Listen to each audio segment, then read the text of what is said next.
мога от личен опит да кажа, че няма по-добро нещо от силен прилив на енергия.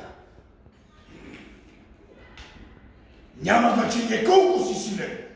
Нямаш ли енергия, нямаш нищо. Нищо. Чувате ли? Как ли пък не? Димът контролира всичко. Те за това са създадени, за да покажат колко много превъзхождам всички в тази стая. Пък и поне не поскачам като катерица.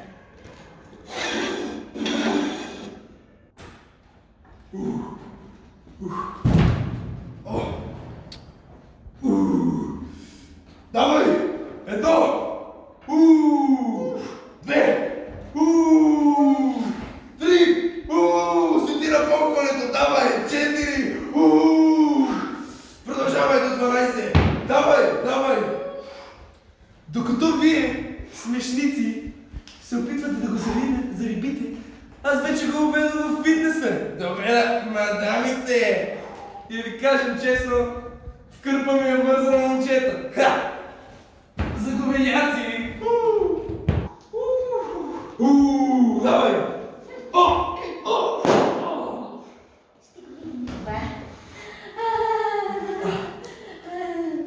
Ти какво ще кажеш, да излезем някой път?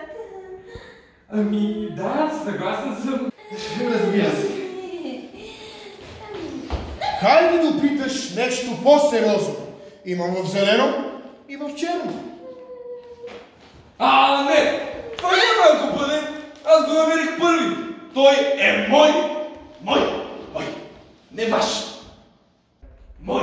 Не твой! Мой! Сигурна съм, че той ще предпочете някакво удобно местенце, заобиколен от дим. Как ли пък не? Кой би искал да спи по цял ден? Особено с теб!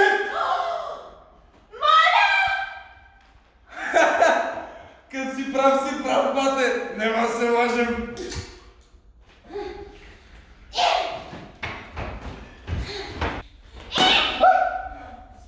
Може се спрете? Не? Мое! Не! На никого не съм. Няма да дойда с теб. Нито ще пи от треневиите ти запаси. Нито ще се надувам като теб. На никого не съм.